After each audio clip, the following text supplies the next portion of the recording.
أعوذ بالله من الشيطان الرجيم. بسم الله الرحمن الرحيم. أحييكم بتحية السلام، أحييكم بتحية الإسلام، وهي تحية السلام. السلام عليكم ورحمة الله وبركاته.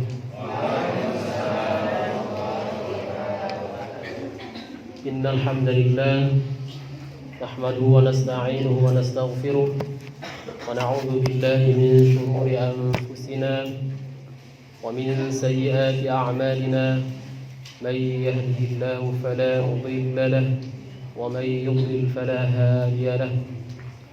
أشهد أن لا إله إلا الله وأشهد أن محمدا رسول الله، النبي المهدى، الرحمة المسداة. صلوات ربي وصلى الله على سيدنا محمد وعلى آله وصحبه وسلم.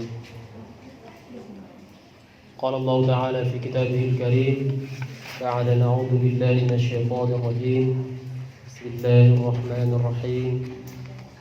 لقد كان لكم في رسول الله أسوة حسنة لمن كان يرجو الله واليوم الآخر وذكر الله كثيرا. وقال عز وجل أيضا في سورة القلم: وإنك لعلى خلق عظيم. Para pembina ikhwan dan pembina akhwat yang dirahmati Allah Subhanahu wa taala, adik-adik, ikhwan akhwat yang Ustaz banggakan, insyaallah pada pertemuan kali ini disyukur kepada Allah Subhanahu wa taala yang mana kita masih diberikan kesehatan dan kesempatan untuk bisa belajar mengkaji kitab-kitab ulama kita. Salawat dan salam kepada baginda Rasulullah sallallahu alaihi wasallam.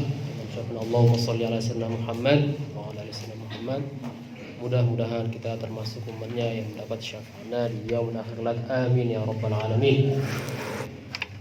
Baiklah, pada pertemuan sebelumnya kita telah mengupas tentang ikhtila'un Nabi sallallahu alaihi wasallam, ya, menyendirinya Rasulullah atau berkhalwatnya Rasulullah sallallahu alaihi wasallam di Ghar Hira, ya, dan pelajaran yang perlu kita ambil dari sirah tersebut atau peristiwa tersebut atau kejadian tersebut, ya, urgensi khalwat, ya, atau menyendiri, ya, buat kita sebagai seorang muslim atau seorang dai, ya, hamalatud dakwah, pengemban dakwah.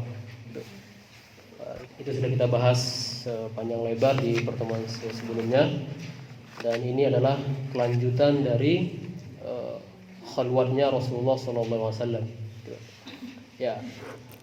Di sini halaman 62, ya, badul wahyi, ya.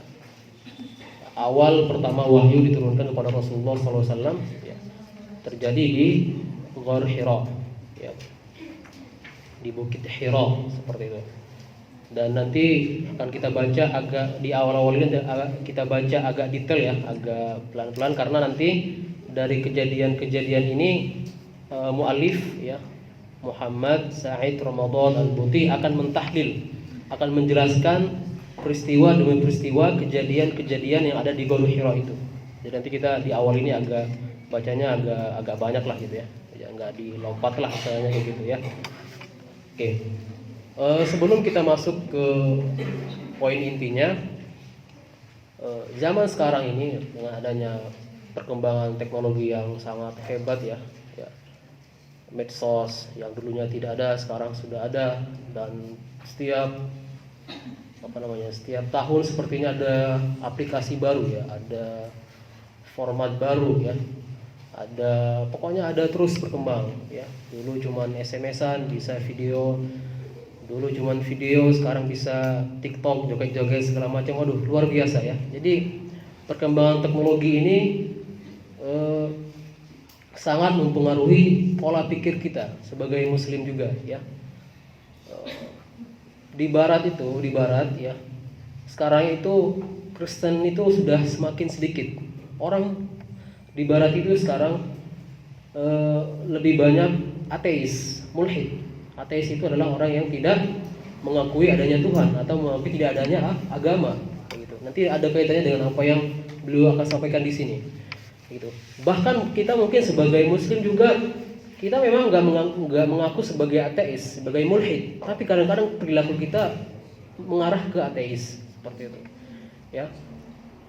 Di barat itu agak apa ya, hal yang di barat itu menanyakan agama itu tabu gitu. Tidak seperti di timur lah. Kalau kita mungkin kan agamamu apa, Islam, Kristen, Hindu, Buddha. Tapi kalau di barat itu kayak sesuatu yang tidak perlu ditanyakan gitu. Kalau orang ditanyakan seperti itu kayak malas jawabnya gitu ya. Sampai seperti itu. Ya. Oke.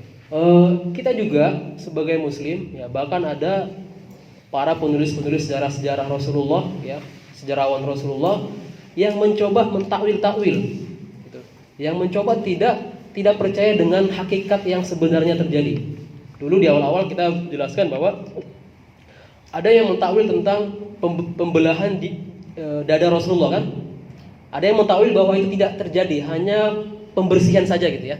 Ya dibersihkan kotorannya gitu. Tidak benar-benar dibelah gitu. Ya, tidak benar-benar dibelah, kemudian diambil hatinya kan. Kalau dari situ kan seperti itu kan. Dibelah sampai dilihatin anak-anak gitu kan. Teman-temannya Rasulullah itu. Ya, memang terjadi, benar-benar terjadi. Nah, ada beberapa sejarawan kata beliau itu yang mencoba mentakwil-takwil. Itu enggak terjadi sebetulnya. Yang terjadi itu hanya maknawi saja gitu ya. Hanya terjadi pembersihan saja dari kotoran gitu ya. Tidak terjadi atau tidak benar-benar terjadi pembelahan itu ya. Dan ini juga nanti ada dari orang-orang yang melancarkan ghazwut tafkir ya, serangan pemikiran atau perang pemikiran. Nanti mereka itu mengatakan wahyu itu enggak ada. Ya gitu, wahyu itu enggak ada. Nanti mereka akan coba mentakwil-takwil, membuat takwil-tawilan yang sangat dipaksakan, tafsiran-tafsiran yang sangat dipaksakan, yang mana ini akan melemahkan iman seorang muslim, ya. Ya, oke, kita mulai baca saja. Bismillahirrahmanirrahim. Rawal Imam Al-Bukhari ya, Anis Sayyidati Aisyah tasifu kaifiyata bad'il wahyi wa taqul. Ini berarti hadisnya hadis sahih ya. Jadi kelebihan kitab ini adalah beliau biasanya mengambil dari Sahih Muslim, Sahih Bukhari Muslim dan kitab-kitab As-Sunan ya. Dan kalau beliau menyebutkan dari Ibnu Hisham biasanya beliau sebutkan dari Ibnu Hisham ya, atau dari kitab-kitab hadis yang lain gitu. Ya, itu salah satu kelebihan beliau di sini. Beliau biasanya mengambil sumber-sumber yang muhtamad. Awalu ma budi'a bihi Rasulullah sallallahu alaihi wasallam. Ya, di situ Sayyidah Aisyah menggambarkan bagaimana tata cara turunnya wahyu itu pertama kali. Awalu ma budi'a bihi Rasulullah sallallahu alaihi wasallam ar-ru'yah as-salihah fin naum. Ya, jadi pertama kali datang wahyu itu ya. Pertama kali datang mimpi Rasulullah sallallahu alaihi wasallam itu ya, ru'yah as-salihah, mimpi yang benar. Seperti apa gambarannya? Fakana la yara ru'ya illa ja'at mithlu falaqis subhi. Rasulullah tidak melihat di waktu itu, di waktu bermimpi itu kecuali melihat semacam sinar matahari di subuh ya, sinar subuh, sinar matahari di pagi subuh ya. Ada semburat gitu ya, semburat kayak sinar matahari yang terjadi di pagi hari gitu ya. Beliau melihat semacam ada sinar kayak gitu di mimpinya ya. Kemudian setelah kejadian itu ya, kejadian mimpi ini, dan kita harus tahu bahwa mimpi-mimpi para nabi itu enggak ada yang kazibah, enggak ada yang dimasuki syaitan ya, atau jin, enggak ada. Beda seperti kita kadang mimpi kita itu bisa kazibah ya, bisa hanya khayalan atau bisa solihah juga ya. Salah satu tandanya mimpi itu solihah itu adalah ketika kita sebelum tidur berwudu, baca ayat-ayat yang Al-Ma'uzatain, Al-Fatihah, Ayatul Kursi. Nah, kalau ada mimpi setelah itu, kalau kita bermimpi biasanya itu ru'yah, mimpi solihah ya. Tapi selain itu biasanya kazibah. Itu hanya syaitan atau jin yang merasuki jiwa kita hingga kita bisa bermimpi, atau kita membayang-bayangkan seseorang gitu ya, teman kita atau seorang yang kita cintai atau yang kita lagi marah gitu ya. Nah, itu biasanya ke bawah mimpi juga gitu. Tapi mimpi Nabi itu shadiq, tidak bisa dimasuki syaitan atau jin. Oke. Setelah kejadian mimpi itu, thumma hubbiba ilahil al-khala'u wa kana yakhlu bi ghairi hira'in. Kemudian Rasulullah timbul rasa senang gitu ya, atau cinta atau senang lah, kita katakan senang untuk apa? Berkhulwat. Ya sebagaimana kita sampaikan pada pertemuan selanjutnya, ya. Fa yatahannath fi, Rasulullah beribadah di situ dawatul adat ya, beberapa malam qabla yanzi'a ila ahli, sebelum dia pulang ke keluarganya. Jadi Rasulullah itu sebagaimana kita ceritakan di pertemuan sebelumnya, ya, kadang 10 hari, kadang belasan hari, kadang sampai sebulan. Dan itu diulang-ulang, ya, bukan sekali saja. Oke, wa yatazawwadu lidzalik, kemudian Rasulullah menyiapkan bekal lagi untuk berkhalwat lagi. Tsumma yarji'u ila Khadijah, kemudian pulang lagi ke Khadijah, fa yatazawwadu limithliha. Jadi ini kejadian khalwat ini berulang-ulang, ya, berulang-ulang. Hatta ja'ul haq, hingga sampai pada satu hari ja'ul haq, kebenaran atau datanglah wahyu itu, wa huwa fi ghari Hira, dan Rasulullah SAW di ghar Hira ketika itu. Maka singkat cerita, fajahul malak faqalahu iqra, ya, faqala ma ana biqari, ya, faqala fa akhadhani faghattani hatta balagha minni al-juhd, ya, dan malaikat, ya, mengambil Rasulullah SAW, merengkuhnya, faghattani, didekap Rasulullah, ya, didekap oleh Jibril alaihissalam, hingga Rasul itu kepayahan gitu, kesulitan beliau, ya. Oke. Kemudian tsumma arsalani, kemudian Jibril alaihissalam melepaskan lagi. Oke. Jadi nanti akan beliau tahlil nanti di belakang ya, kejadian-kejadian ini ya, detail-detail peristiwa ini. Kemudian Jibril mengatakan lagi iqra, ini yang kedua nih. Faqultu ma ana biqari, jawaban yang sama, ya. Fa akhadhani faghattani ats-tsalitsata. Kemudian Jibril merengkuh Rasulullah dan mendekapnya sampai itu 3 kali, ya. Tsumma arsalani, kemudian Jibril melepaskannya lagi. Jadi 3 kali. Jibril alaihissalam mendekap Rasulullah dan melepaskannya lagi sebanyak 3 kali. Oke, kemudian faqala iqra bismi rabbikal ladzi khalaq, ya, surah Al-Alaq 1 sampai 5 ya. Khalaqal insana min 'alaq, ya. Yang telah menciptakan manusia dari segumpal darah, ya. Iqra wa rabbukal akram alladzi 'allama bil qalam 'allamal insana ma lam ya'lam, ya. Rasulullah baca ayat tersebut, ayat kelima ya. Dan menurut ulama-ulama al-mufassirun, ya, bahwa inilah yang rajih, ayat yang pertama kali diturunkan. Ini yang paling rajih kata ulama. Oke. Kemudian faraja biha Rasulullah SAW, ya, yarjufu fuadu. Kemudian Rasulullah pulang, ya, hatinya bergetar gitu ya, saking ketakutannya. Ya, nanti ini juga akan ditahlil oleh mu'allif. Kenapa sampai bergetar? Kenapa enggak Rasulullah senang gitu? Alhamdulillah telah datang wahyu itu. Gitu. Jadi di sini Rasulullah bergetar, enggak senang gitu loh. Maksudnya bukan dengan adanya wahyu itu Rasulullah senang. Oh, ternyata ini yang selama ini saya tunggu-tunggu gitu, enggak. Ya. Dari sini nanti beliau akan tahlil, akan jelaskan. Jadi ketika kejadian ini Rasulullah itu bergetar. Bahkan beliau menganggap ini kayak jin gitu. Ini kayak jin merasuki saya gitu, atau jin yang datang gitu, ya. Jadi ketika peristiwa ini Rasulullah sama sekali tidak memprediksi akan ada wahyu, ya, atau tidak menunggu wahyu tersebut. Bahkan beliau ketika turun wahyu itu beliau bergetar, ketakutan, sampai pulang ke lembah Makkah, beliau minta dia diselimutin, ya. Faqala la fadakhala ala Khadijah binti Khuwailid radhiyallahu anha, faqala zammiluni, ya, minta diselimutin, ya. Orang kedinginan, gemetar gitu ya. Ya. Oke. Fazammaluhu hatta dhaba anhu raw. Maka mereka menyelimutinya hingga hilanglah rasa takut dari hati Rasulullah SAW. Faqala li Khadijah wa akhbarha al-khabar. Ya, singkat ceritanya beliau sampaikan apa yang terjadi di Ghuar Hira. Laqad khasyitu ala nafsi. Saya takut akan keselamatan jiwaku, kata Rasulullah. Faqalat Khadijah, kalla wallah. Tidak, sekali-kali tidak. Demi Allah, la yukhzika Allahu abada. Ya, Allah tidak akan mencelakakanmu, tidak akan mensia-siakanmu, menyia-nyiakanmu. Innaka latahsilur rahim, karena kamu itu menyambung tali silaturahim, wa tahmilul kal, membantu beban orang-orang yang sulit, ya.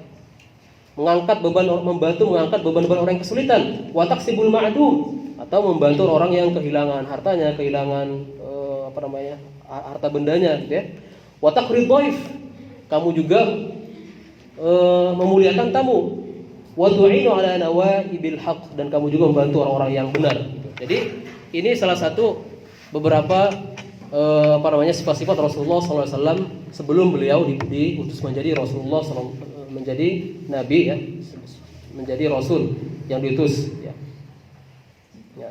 Kemudian fantalaqat bihi Khadijah hatta atat bihi Waraqata ibn Naufal ibn Asad ibn Abdul Uzza wa kana ibnu ammi Khadijah. Ya, kemudian mereka menemui Waraqah ibnu Naufal, dan beliau ini adalah anak paman Khadijah radhiyallahu anha, dan beliau ini sudah masuk Nasrani di zaman jahiliyah ya, qad tanassara fil jahiliyah, dan beliau ini juga bisa membaca dan menulis dalam bahasa Ibrani ya, dan beliau juga bisa menulis dalam bahasa menulis Injil ya dalam bahasa Ibrani ya, masyaallah ayatul. Ketika itu ya, Waraqah ini sudah tua dan sudah buta. Qad ama faqad lahu Khadijah ya ibn am isma' min akhika. Nanti ini juga akan dijelaskan oleh muallif. Kenapa harus capek-capek mendatangi Waraqah bin Naufal? Yang mana Waraqah bin Naufal ini ada mempunyai pengetahuan tentang Injil, bisa menulis dalam bahasa Ibrani gitu ya. Kenapa harus ke sana? Nanti ada hikmahnya yang beliau sampaikan ya. Isma' min ibni akhik. Ya, karena baik itu Khadijah, paman Khadijah masih berasal dari kalangan Quraisy. Dengarkanlah dari anak saudaramu, itu maksudnya anak saudara jauh ya, bukan anak saudara paman dekat gitu ya. Faqala Warqah, ya ibn akhi, madza tara? Apa yang kamu lihat? Wahai anak saudaraku gitu ya. Maka Rasulullah menceritakan apa yang terjadi. Faqala Warqah, hadan namus Jibril awil wahy. Namus ini atau Jibril atau wahyu ini alladzi nazala ala Musa. Inilah yang mendatangi Musa alaihissalam. Kata Waraqah bin Naufal. Jadi Jibril ini adalah malaikat yang mendatangi Nabi Musa alaihissalam juga. Gitu. Ya laitani fiha jaz'an. Ya, sekiranya aku masih muda gitu ya. Kalau antum pernah dengar ya gedaan kan, ada kan orang Mesir kan, ya gedaan gitu kan, itu maksudnya ya syabab gitu ya. Ya. Sekiranya saya masih muda, gitu.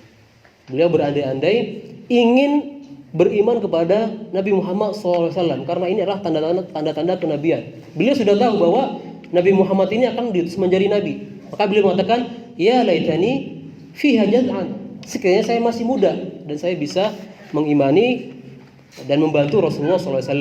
Oke. Laitani akunu hayyan idh yukhrijuka qaumuk. Ya.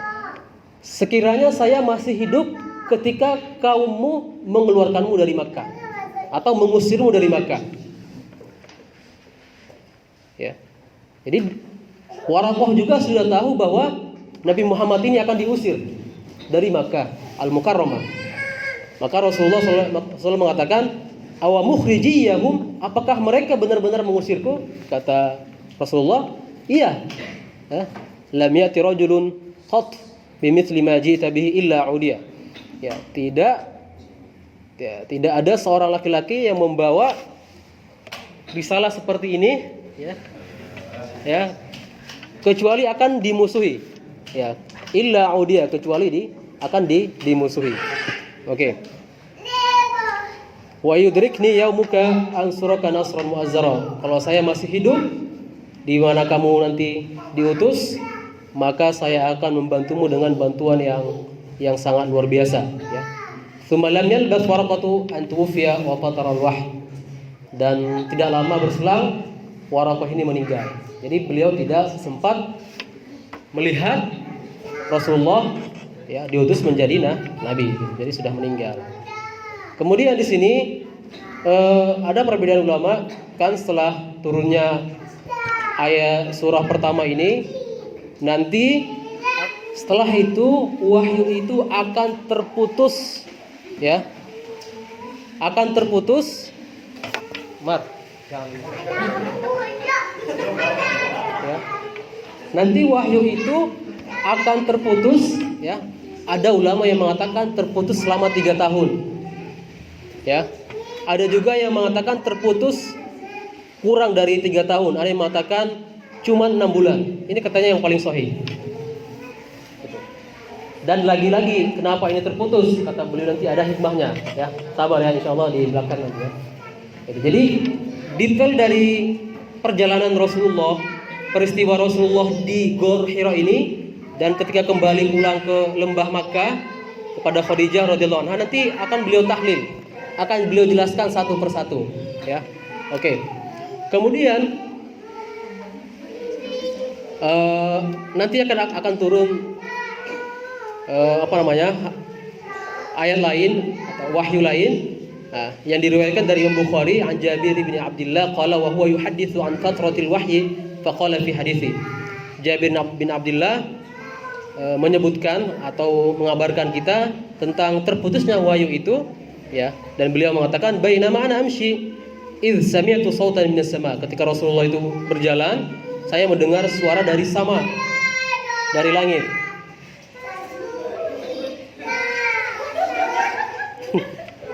Oke.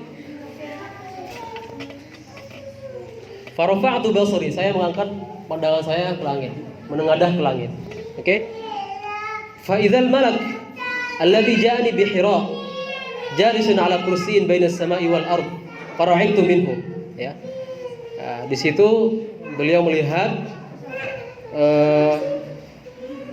Jibril alaihissalam, ya, yang beliau lihat di Bukit Hira, ya, atau di Gunung Hira.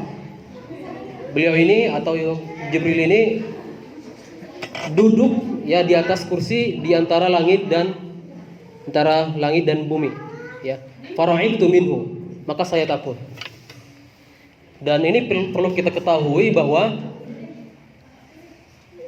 jika Jibril alaihissalam menampakkan wajahnya, itu membuat orang takut, membuat manusia takut, ya. Bahkan Rasulullah juga takut, kayak gitu, ya. Makanya Jibril kadang-kadang datang dalam bentuk manusia, ya. Kadang dari wara hijab, dari balik tirai, dari balik hijab. Kadang Jibril itu datang dengan ala surati Dihyatil Kalbi, seorang mirip dengan seorang sahabat yang bernama Dihyah Al-Kalbi. Ya, Dihyah Al-Kalbi ini seorang sahabat yang sangat rupawan, ganteng gitu, ya. Dan kadang-kadang Jibril alaihissalam ini turun dengan menyerupai rupa atau wajah Dihyah Al-Kalbi. Untuk apa? Untuk memudahkan Rasulullah SAW.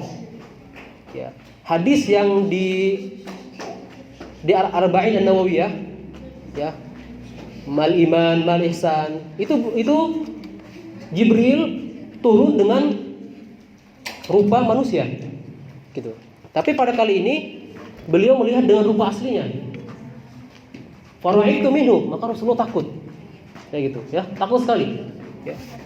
Bahkan nanti yang di Gor Hira itu beliau menganggap itu jin malah, ya, karena beliau belum pernah melihat sebelumnya malaikat, gitu. Oke. Faraja'tu faqultu zammiluni fa anzalallahu azza wa jalla ya mudaththir, ya, qum fa'anzir, ya. Fahama al-wahyu wa tawatur, maka kembali lagi wahyu itu turun dan saling ya, tawatur itu banyak, ya. Bulan ini ada, bulan depan ada, atau mungkin setengah bulan lagi ada, gitu, ya. Intinya setelah itu wahyu tidak terputus lagi. Oke, itu sekilas peristiwa atau kejadian yang kita ambil dari awal mula diturunkannya al-wahyu kepada Rasulullah SAW. Sekarang kita masuk ke pembahasan ibar wal iwab. Oke.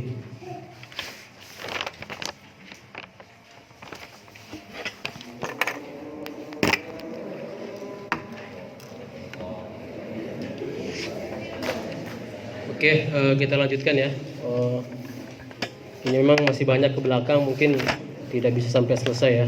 Tapi paling tidak mungkin 1-2 hikmah yang beliau sampaikan bisa kita jelaskan pada pertemuan kali ini, ya. Om. Om Sule bisa tolong Om Sule dulu ya. Boleh. Ya? Main saya roh. Kenapa gak mau? Tapi diam dulu ya. Boleh diam. Diam boleh. Hah? Oke, saya coba ringkas ya. Intinya adalah bahwa peristiwa turunnya wahyu yang pertama kali ya adalah asas, fondasi atau dasar yang mana asas ini ya tercakup ya hakikat-hakikat agama kita ya, Islam ini, akidah yang ada dalam Islam ini, syariat-syariat yang ada di dalam Islam ini, semuanya kembali ke wahyu karena berasal dari wahyu ya. Fondasi agama kita ini adalah wahyu. Gitu. Ya. Syariat atau akidah yang kita imani itu semuanya berasal dari wahyu ya. Wa fahmuhu wal yaqinu bihi huma al-madkhul alladhi la budda minhu lil yaqini bi sayr ma jabina. Intinya adalah memahami dan meyakini wahyu itu adalah gerbang buat kita untuk meyakini seluruh yang dibawa oleh Rasulullah sallallahu alaihi wasallam. Ya. Min ikhbarat, dari kabar-kabar ghaibiyah, kabar-kabar gaib, atau syariat-syariat, awamir tasyri'iyah. Ya. Dan wahyu inilah pembedah ya yang membedakan kita ya, yang membedakan antara orang yang berpikir ya alladzi yufakkiru min 'indihi wa yashra'u biwasitati ra'yihi wa aqli, dan dia wa yusyarri' ya, dan dia mensyariatkan, membuat satu syariat, membuat satu hukum dengan akalnya atau dengan pendapatnya, atau orang yang menyampaikan yuballighu an rabbi, menyampaikan apa yang dia dapatkan dari Tuhannya tanpa menambah-nambahi, tanpa merubah-rubah atau mengurangi atau menambahi. Jadi beliau ingin mengatakan bahwa wahyu inilah pembeda yang membedakan orang yang membuat-buat hukum, membuat-buat syariat ya dari akalnya atau pikirannya gitu ya, dari orang-orang yang Allah pilih ya untuk menyampaikan risalah gitu. Jadi wahyu inilah pembedanya gitu ya. Jadi makanya orang-orang orientalis itu ya, orang-orang yang tidak senang dengan Islam itu, mereka menyerang wahyu pertama kali. Mereka menggunakan segala apa yang mereka miliki untuk membuat kita supaya ragu dengan wahyu itu. Ya. Nanti mereka akan takwil. Wahyu itu tidak benar terjadi. Ya. Nah, kemudian beliau mengatakan mereka yahtamu muhtarifu tashkib Islam bimu'alajati mawdu'il wahyi, ya, mereka sangat memperhatikan ya tentang wahyu ini ya untuk meragukan kita dalam Islam ini ya, dalam agama kita ini ya. Kemudian beliau mengatakan, ada yang mengatakan ini adalah talbis ya. Ya, mereka menyamarkan antara wahyu dengan mereka menyamar-nyamarkan wahyu ini dengan apa-apa yang mereka sebutkan. Umpamanya mereka mengatakan wahyu itu tidak benar terjadi, itu hanya semacam ilham saja. Berarti ilham itu beda dengan wahyu ya. Ilham itu kayak Allah berikan ilham dan timbullah suatu pemahaman dalam diri kita atau satu maklumat dalam diri kita, kemudian kita melakukan itu ilham. Tapi kalau wahyu itu dengan perantara Jibril alaihissalam.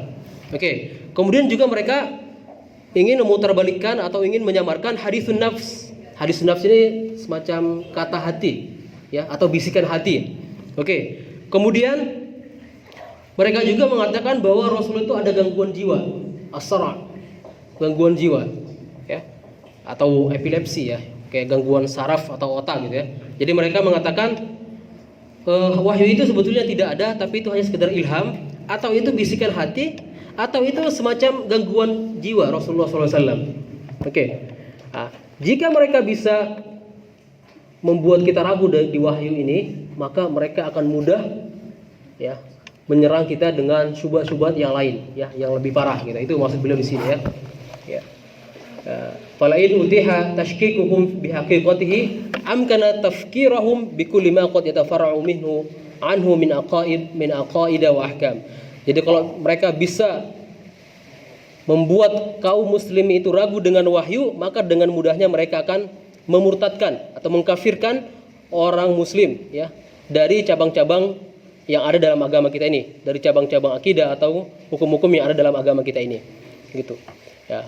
Kemudian kita ke paragraf selanjutnya, mereka, ya, min ajli hadhil ghaya akhadha mukhtarifu al-ghazwil fikri, ya.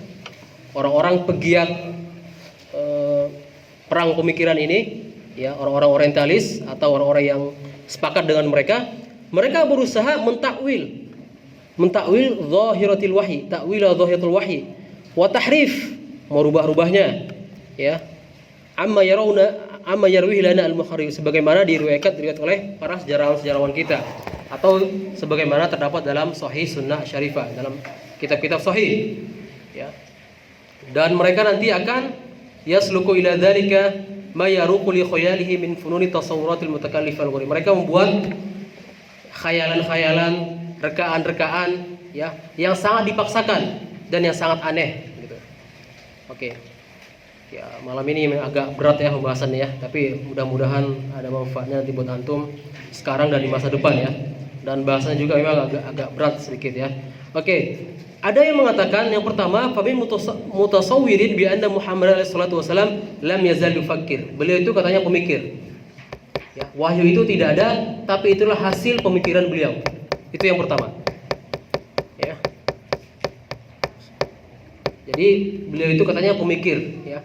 Beliau itu di Gor Hira berpikir terus hingga sampai pada satu waktu beliau mendapatkan semacam bayangan-bayangan, semacam akidah gitu, yang mana inilah nanti yang beliau bawa ke Makkah gitu.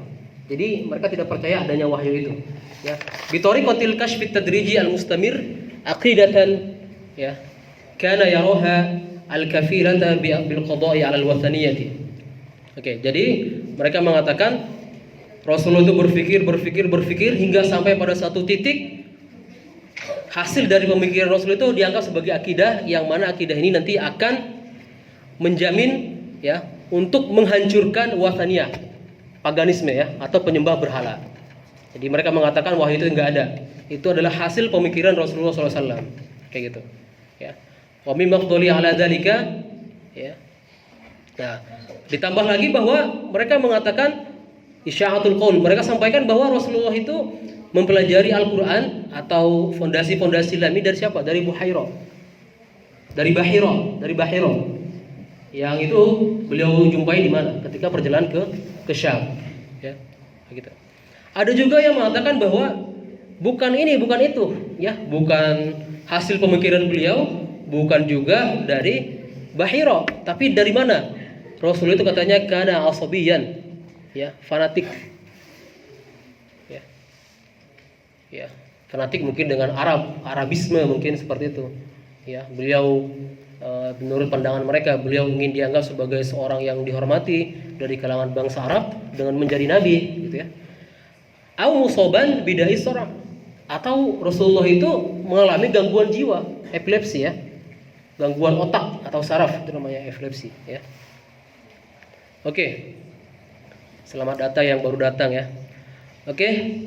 Kemudian ketika kita melihat kemungkinan ini, nah, tadi ada mengatakan bahwa Rasul itu apa? Hasil pemikiran beliau, atau umpamanya itu adalah atas kajian beliau ketika, atau atas bantuan Bahira, atau ada juga yang mengatakan Rasul itu fanatik, ada juga yang mengatakan bahwa Rasul itu mempunyai gangguan jiwa. Ini semua syubhat-syubhat ini di masa depan bisa jadi kita temukan di lapangan, ya. Mohon maaf saya sampaikan, IAIN atau UIN itu banyak sekali pemikirannya diambil dari Harvard University atau dari barat-barat, ya. Jadi kiblatnya ke barat gitu, ya. Kita sangat sangat merasa sedih, ya, ketika UIN, IAIN itu kiblatnya ke barat, ya. pemikiran-pemikirannya banyak dari barat. Ya, Al-Quran katanya banyak yang dirubah-rubah. Al-Quran, cerita-cerita Al-Quran itu katanya nggak benar terjadi, hanya dongeng-dongeng belaka. Itu banyak yang mengatakan seperti itu sampai sekarang. Sekarang ini juga kaum liberal, ya, mereka ingin membuat kita ragu dengan Al-Quran, ragu dengan wahyu, ya, dengan banyak takwil-takwil yang mereka sampaikan.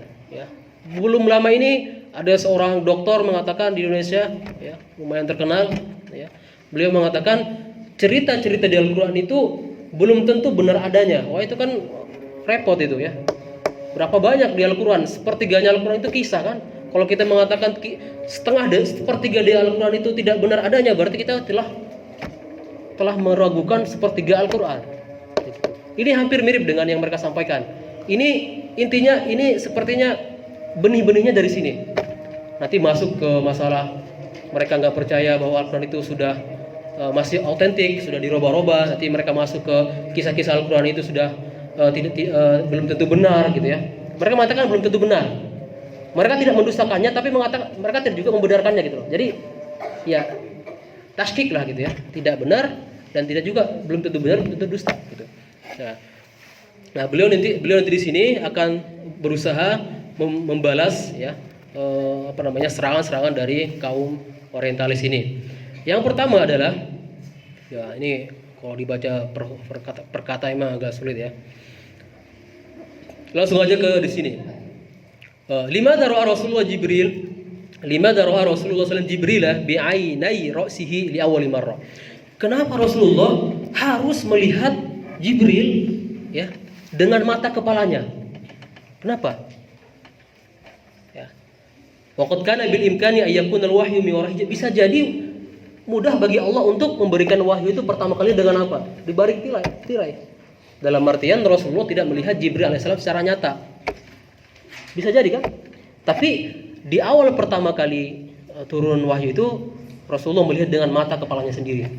Oke. Jadi bi'aini, mata kepala itu diambil dari bi'ainai ra'si, ya. Bahasa Arab itu, bahasa Indonesia diambil dari sini berarti, ya. Oke, itu pertanyaan pertama. Kemudian kenapa juga Rasulullah harus merasa takut? Limadza qadafallahu fi qalbi ar-ru'ba. Kenapa Allah berikan rasa takut di hati Rasulullah? Wal hirata, rasa heran untuk memahami hakikat yang terjadi. Jadi Rasulullah itu ketika terjadi itu heran juga, kenapa ini kejadian apa, gitu, ya. Waqad kana zahiru mahabbatillahi wa li rasulihi wahibna. Bisa jadi Allah itu, ya, ketika sayang kepada Rasulullah itu dan ingin menjaga Rasulullah itu, ya, Allah memberikan ketenangan dalam jiwa beliau. Apa sulitnya bagi Allah, gitu, ya. Allah berikan ketenangan jiwa bagi Rasulullah ketika datang wahyu itu. Tapi Rasulullah malah takut, bergetar. Oke. Ini pertanyaan-pertanyaan nanti yang akan beliau jawab di belakang ini, ya. Oke. Wa yarbitu ala fuadi, dan Allah membantu atau menenangkan hati Rasulullah, maka Rasulullah tidak takut dan tidak bergetar. Oke. Kenapa juga, ya, khosya ala nafsi? Kenapa Rasulullah takut atas jiwanya sendiri, kepada diri sendiri? Kan tadi khosyitu ala nafsi, kata Rasulullah, kan saya takut dengan keselamatan diri saya. Hadalla ayyakuna hadal tamathalahu fil qari atiyan minal jin. Ya. Ya. Rasulullah menganggap ini adalah jin, ya. Tapi pada akhirnya Rasulullah tahu bahwa ini adalah Jibril alaihissalam, ya. Oke. Nah, kemudian kenapa juga harus wahyu itu terputus dalam jangka waktu yang lama? Infasalal wahyu anhu ba'da dzalika muddatan tawilatan. Wa jaza'an nabiyyu bisa bidzalika jaza'an 'aziman. Jaza' itu gelisah. Rasulullah itu gelisah, ya. Ada yang mengatakan 3 tahun, ada yang mengatakan 6 bulan. Sampai 6 bulan gak ada wahyu turun. Nanti ini detail-detail peristiwa ini semua nanti akan dijawab oleh beliau, ya. Mungkin pertemuan ini nggak bisa kita bahas satu persatu, tapi insya Allah pertemuan selanjutnya kita akan coba bahas. Oke, ya. Yang paragraf laqad fuji'a, ya. Laqad fuji'a ini singkatnya seperti ini.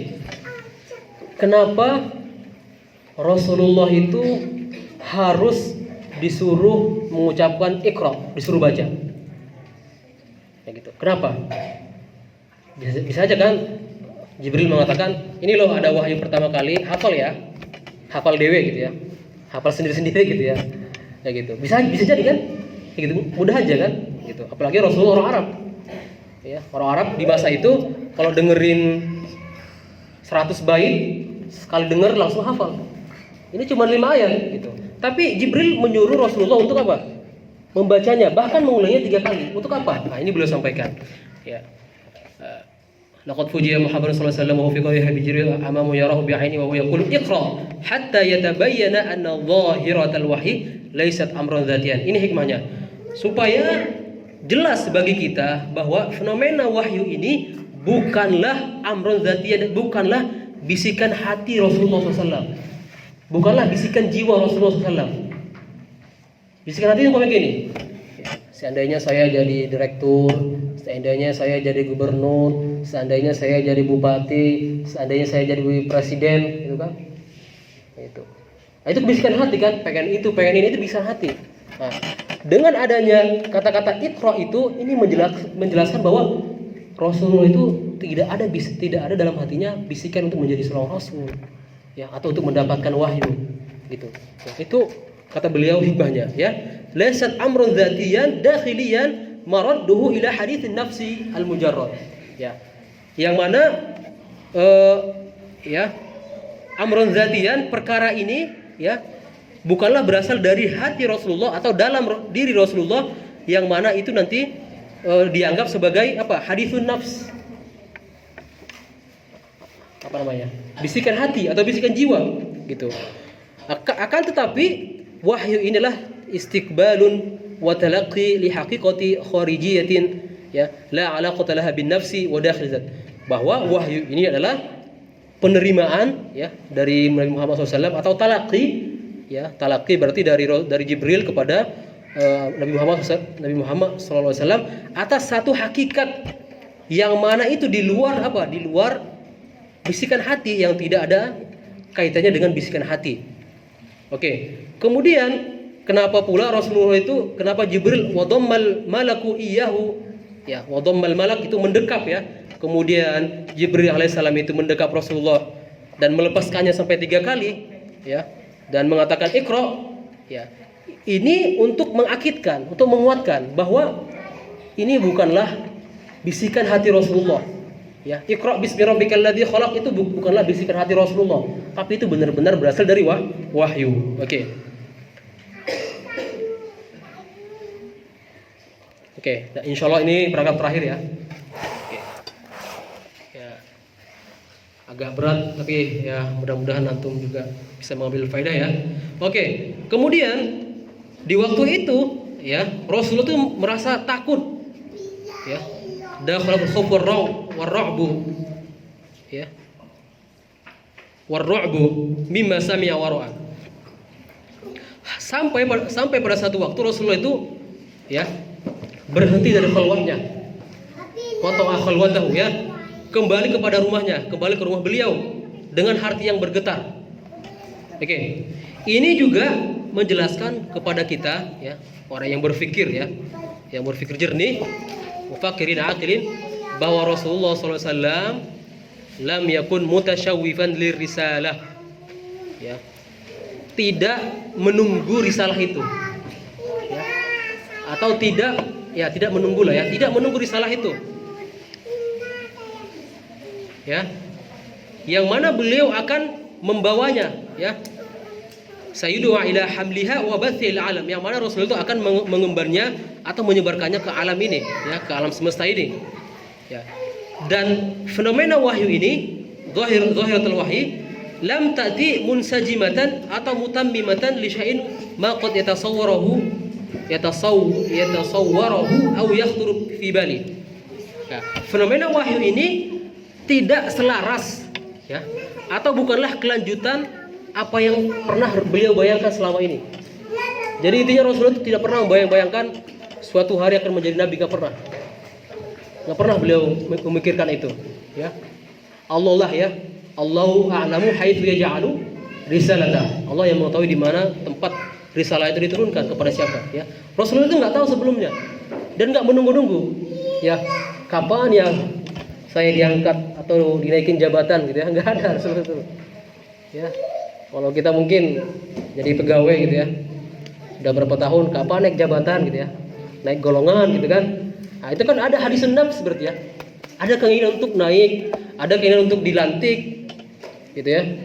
Ya, seperti itu. Oke. Wa indama tara'at turu'an muthiran ala hayati. Ini terjadi dan kejadian ini benar-benar mengguncang kejiwaan Rasulullah SAW, ya, mengguncang beliau.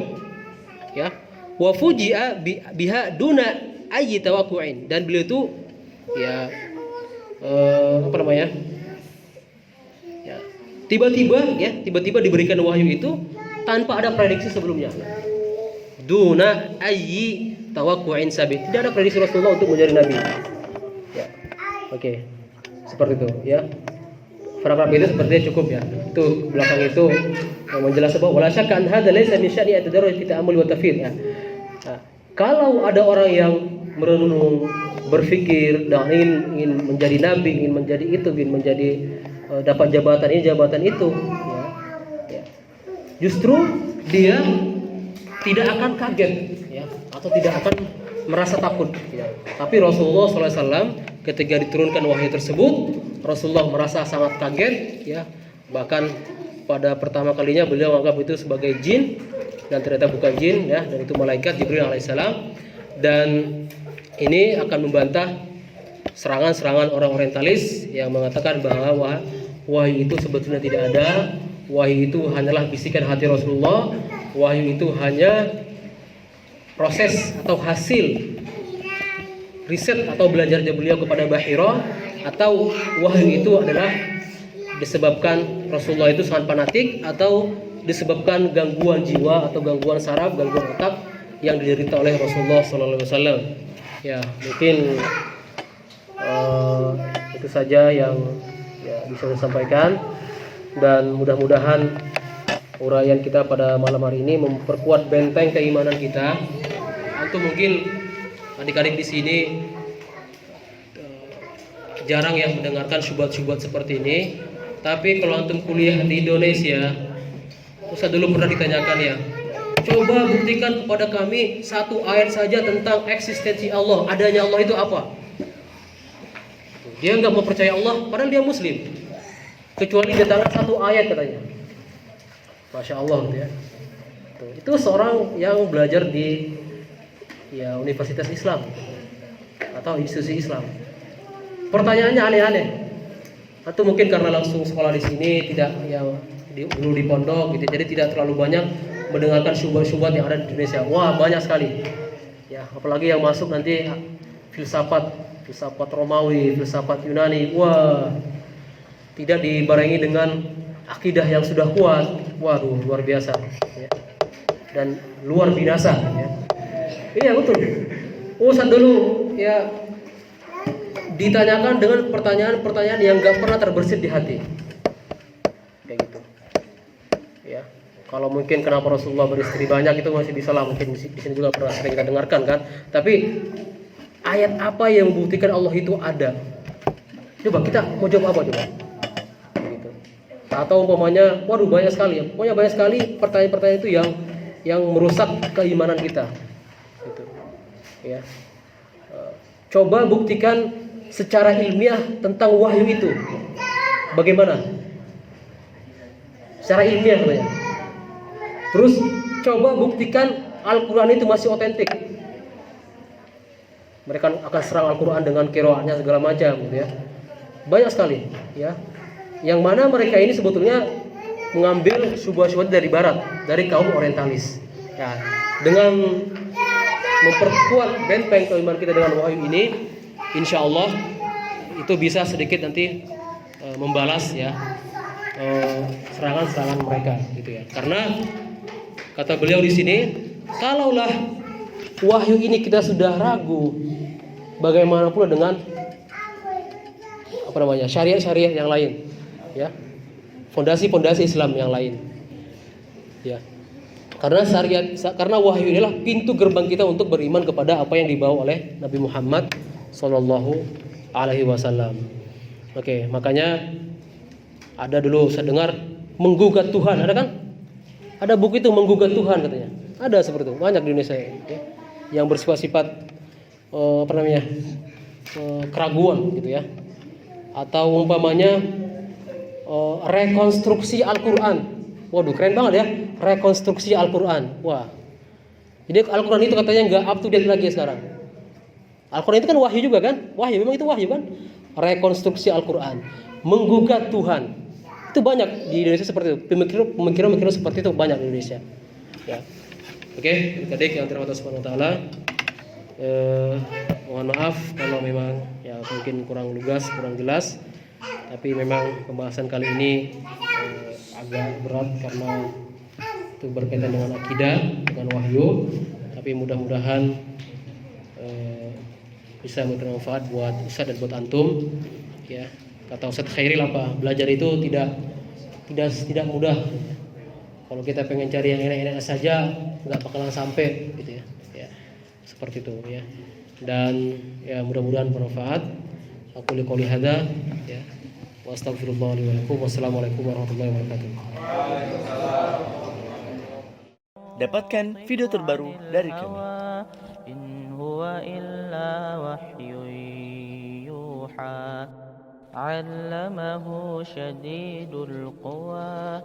ذو مرة فاستوى وهو بالأفق الأعلى ثم دنا فتدلى فكان قاب قوسين أو أدنى فأوحى